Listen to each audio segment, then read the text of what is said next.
नमस्कार दोस्तों, आज हम बात करेंगे एक ऐसे स्टॉक के बारे में जो शॉर्ट टर्म्स और लॉन्ग टर्म दोनों के लिए है। एक फॉलोअर ने मुझसे पूछा था, ये एमटेक सफारी एक फॉलोअर है, उन्होंने पूछा था कोई कम समय के स्टॉक बताइए। तो लोग पूछते रहते हैं कि कम शॉर्ट टर्म्स के लिए या लॉन्ग टर्म्स के लिए स्टॉक के बारे में, दोनों के लिए, लॉन्ग टर्म्स के लिए और शॉर्ट टर्म्स के लिए। हम बात करते हैं मिष्ठान फूड लिमिटेड के बारे में। दोस्तों, एक यह एफएमसीजी का एक स्टॉक है जो कि जिसकी मार्केट कैपिटलाइजेशन 893 करोड़ रुपीज़ है और इसको हम पेनी स्टॉक भी बोल सकते हैं क्योंकि इसका जो रेंज है लगभग 8 से 9 रुपये इस समय देखने को मिल रहा है। अगर इसकी 1 ईयर की ऑल टाइम हाई की बात करते हैं तो 19.60 रुपीज़ का इसने हाई लगाया था। अगर लो की बात करते हैं तो 7 रुपीज़ 90 पैसे का इसने लो लगाया था। अगर आज का करंट प्राइस की बात करते हैं तो 8 रुपये 93 पैसे के साथ इसने क्लोजिंग दिया है आज। तो दोस्तों, यह अपने ऑलमोस्ट लो के आसपास रोटेट कर रहा है स्टॉक। इस स्टॉक के बारे में हम डिस्कस करेंगे। उससे पहले हम कंपनी की कुछ और जानकारियाँ देख लेते हैं। कंपनी चूँकि यह 1981 की HCPL के नाम से जानी जाती थी, जो कि एक सीमेंट बनाने वाली कंपनी थी। Initially was manufacturing of cement और 2015 में कुछ एग्जिस्टिंग प्रमोटर थे, उन्होंने FMCG के सेक्टर में इसको लेकर के आया और now this company is working FMCG sector. सबसे बड़ी बात इसकी फ्यूचर प्लानिंग की बात कर लेते हैं। तो अभी कंपनी ने एक गवर्नमेंट के साथ MOU साइन किया है, जो कि यहाँ पे मेंशन है, मैं आपको दिखाता हूँ।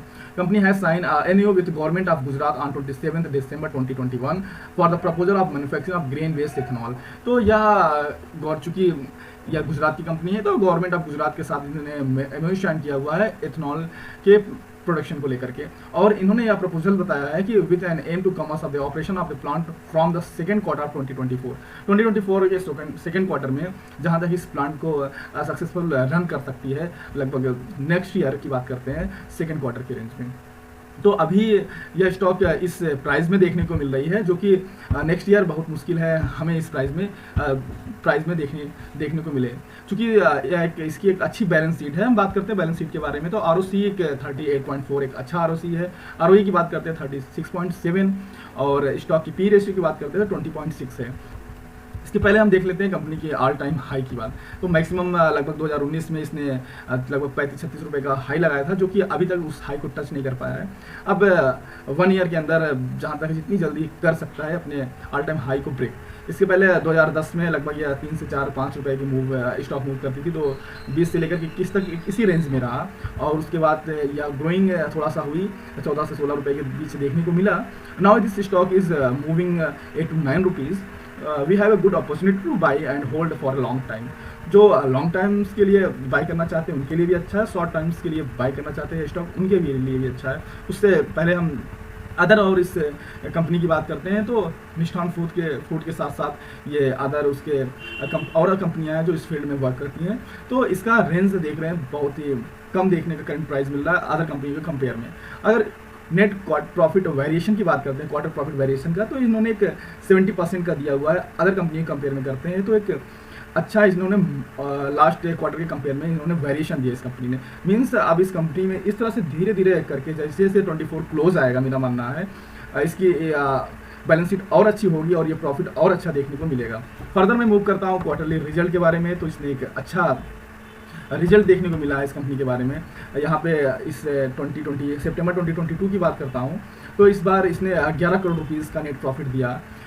उसके लास्ट ईयर की बात करता हूँ 21 सितंबर में, तो 6 करोड़ रुपीज़ देखने को मुझे मिली थी प्रॉफिट सितंबर 21 में।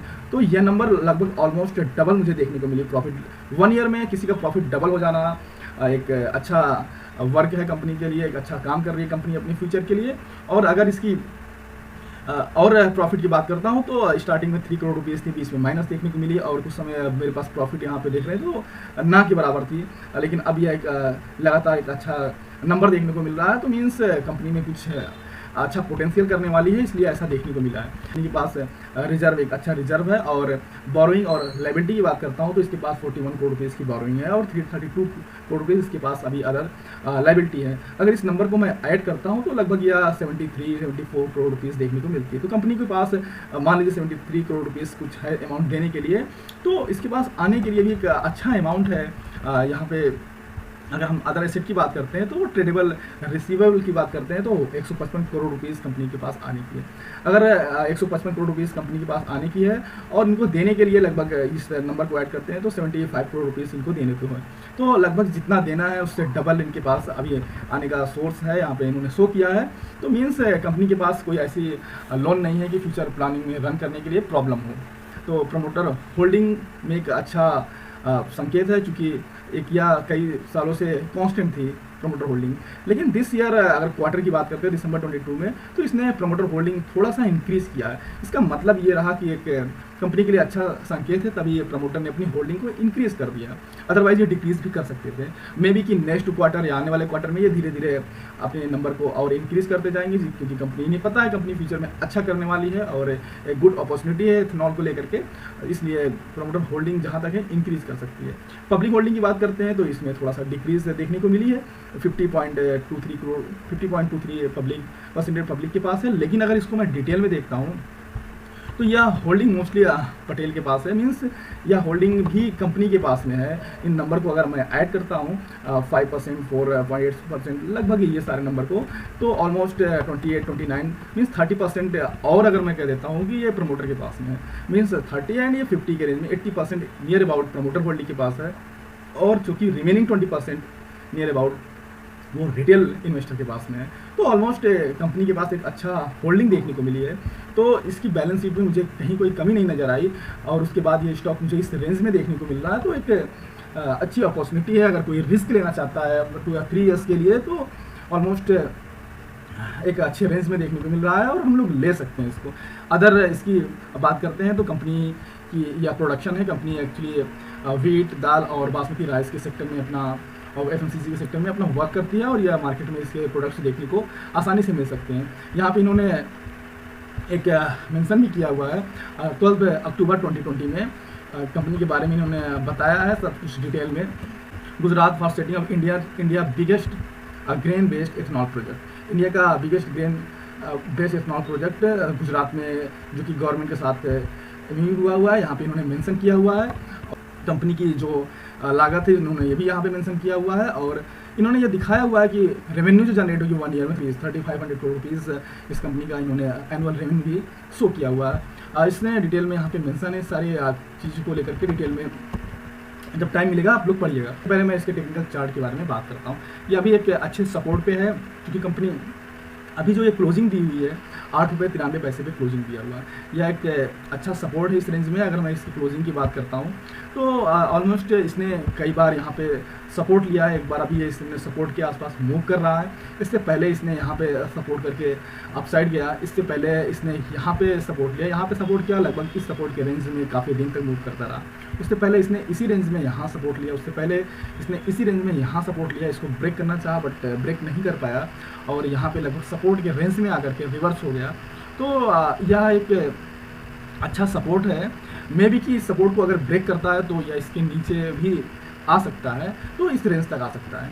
अगर मेरे पास अच्छे बाइंग अपॉर्चुनिटी है, यहाँ पे बाई करके होल्ड कर सकते हैं। इन केस अगर इसको ब्रेक करता है तो मुझे और मौका मिल जाएगा बाई करने के लिए इस रेंज में। तो अगर हम इसके रेजिस्टेंस की बात करते हैं तो लगभग यहाँ पे अगर हम यहाँ पे बाई करते हैं लगभग 8.93 में या 8.90 में बाई करते हैं और 10.70 में बेच देते हैं, तो लगभग 18 से 20% का गेन मुझे आसानी से मिल सकता है। ये शॉर्ट टर्म्स के लिए है। जब भी ये मूवमेंट देता है, इस कंपनी का बैक हिस्ट्री देखा गया है, जब भी यह मूवमेंट देता है तो काफ़ी तेज़ी से देता है। मीन्स हमें लगभग 15 से 20% गेन करने में मुश्किल से मुश्किल 1 वीक लगेंगे, ना कि 1 ईयर लगेंगे। अब अगर मैं पास्ट हिस्ट्री की बात करता हूँ तो इस रेंज से इस रेंज में जाने के लिए मुश्किल से मुश्किल इसने 5 to 6 कैंडल में अचीव कर ली। मीन्स यहाँ से यहाँ आने में लगभग 15 से 20 दिन इसने लगाया, लेकिन इस लो से हाई जाने में लगभग 5 से 6 दिन लगाया। 15 से 20% इसने आसानी से मूवमेंट दे दी। यहाँ भी आप बैक हिस्ट्री दे सकते हैं, तो यहाँ पे लो से हाई जाने में लगभग 10% का गेन इसने मुश्किल से मुश्किल 3 या 4 कैंडल में दे दिया, 3 और 4 डेज में दे दिया। फिर इस हाई से इस लो में आने पे लगभग 10 से 15 दिन लगाया। इसके पहले बात करता हूँ यहाँ पे, तो यहाँ से भी यहाँ जाने में लगभग 10% का गेन इसने एक दिन में सिंगल कैंडल में दे दिया। उसके पहले मैं मूव करता हूँ यहाँ से इस रेंज में जाने पे लगभग 1 वीक का टाइम लिया और लगभग 33% का गेन दिया। 7.90 रुपीज़ से 10.70 रुपीज़ लगभग 35% का गेन इसने मुश्किल से मुश्किल 1 वीक में दिया। कहने का तात्पर्य यह है कि मूवमेंट जब भी अपसाइड होती है तो शॉर्ट पीरियड के लिए होती है, लेकिन अच्छा मूवमेंट होता है। अगर हम यहाँ पे बाइंग कर लेते हैं, कंपनी कभी भी मूव कर सकती है इस रेंज में। 15% का गेन मुझे देखने को थ्रू 2 और 3 डेज कभी भी दे सकती है। फिर अगर यह गिरती भी है, इन केस नहीं देती है, तो मेरे पास अच्छा मौका है इस रेंज में खरीदने के लिए, इस रेंज में खरीदने के लिए। सो अगर हम लॉन्ग टर्म के लिए सोचते हैं तो हम यहाँ पे अपना कुछ 50 या 60% अमाउंट इन्वेस्ट कर सकते हैं। उसके बाद अगर गिरता है तो 10% यहाँ कर सकते हैं, 10% यहाँ कर सकते हैं। लाइक दिस मैं इसको इन्वेस्ट कर सकता हूँ और 2 या 3 ईयर्स के लिए होल्ड कर सकता हूँ। मेरा मानना है कि जैसे जैसे 23 कंप्लीट होगी और 24 जैसे जैसे स्टार्ट होगा, इसका जो रेंज अभी इस रेंज में देखने को लिए मिल रहा है वो लगभग 50 या 60 रुपीज़ देखने को मिल सकती है। और जैसे इसका प्लांट ऑपरेशन कर जाएगा, अपर सर्किट देखने को मिलेगी 3 to 4 डेज, और मे बी कि यह रेंज 100 रुपीज़ प्लस देखने को मिल जाए नेक्स्ट ईयर सेकेंड क्वार्टर तक। और अगर कोई 8 रुपये का स्टॉक 100 रुपये प्लस चला जाता है, मीन्स 13 या 14 टाइम्स हो जाता है विद इन 2 ईयर्स, तो इससे अच्छा क्या हो सकता है। जब इस रेजिस्टेंस को ब्रेक करेगा तो नेक्स्ट इसका जो सपोर्ट लेवल है लगभग 11 to 12 रुपीज़ है, और जब 12 रुपीज़ को ब्रेक करता है तो 14 रुपीज़ का इसका रेजिस्टेंस है। मीन्स इस रेंज में जो अभी मुझे बाइंग करने की अपॉर्चुनिटी है, इन फ्यूचर बहुत मुश्किल है यहाँ पे आना। तो अगर हम लॉन्ग टर्म्स के लिए सोचते हैं तो मैं बाई कर सकता हूँ उस रेंज में। अगर शॉर्ट टर्म्स के लिए सोचता हूँ तो यहाँ पे बाई करके यहाँ पे एग्जिट हो सकते हैं हम लोग लगभग 15% to 18% गेन लेकर के। और उससे दोस्तों, उससे पहले मैं बता दूं कि यहाँ पर मेरा कोई राय नहीं है आपके बाइंग और सेलिंग को लेकर के। आप अपने अकॉर्डिंग बाई और सेल करिएगा। मेरी तरफ से कोई फोर्स नहीं है। आपको अगर समझ में आता है, अच्छा लगता है, तभी बाई करिएगा। इसमें मेरा कोई रोल नहीं है। सेकेंड थिंग इज़ दैट कि आप जब भी इन्वेस्ट करते हैं तो you do not invest more than 10% in a single stock. आप कभी भी 10% से ज़्यादा किसी एक सिंगल स्टॉक में मत इन्वेस्ट करिएगा। ये मेरा अपना एक्सपीरियंस है और ऐसा करना भी नहीं चाहिए। और अगर इसकी और सपोर्ट की बात करते हैं तो एक अच्छा रेंज दिखा रहा है कि यहाँ से आप बात करते हैं तो हो सकता है कि एक कप एंड हैंडल अभी इन फ्यूचर बना दे इस तरह से। मीन्स यह स्टॉक है इसी के लमसम होते हुए इसको ना ब्रेक करके फिर थोड़ा सा सस्टेन करेगा इस रेंज में, फिर यहाँ पे इसको ब्रेक करने के लिए आ सकता है। या हो सकता है कि ये अभी इस लेवल को लगभग इस रेंज में ब्रेक कर दे, यहाँ तक आ जाए, उसके बाद यह हमें इस तरह से देखने को मिल जाए इन फ्यूचर। कुछ भी हो सकता है क्योंकि यह मार्केट है। आप अपने रिस्क पे बाई और सेल करेंगे। यहाँ पे मेरी तरफ से कोई फोर्स नहीं है आपको बाइंग और सेलिंग को लेकर के। और अगर इस कंपनी के बारे में आपकी अपनी क्या राय है आप कमेंट बॉक्स में दे सकते हैं। आपको कोई क्वेरी भी है तो कमेंट बॉक्स में पूछ सकते हैं।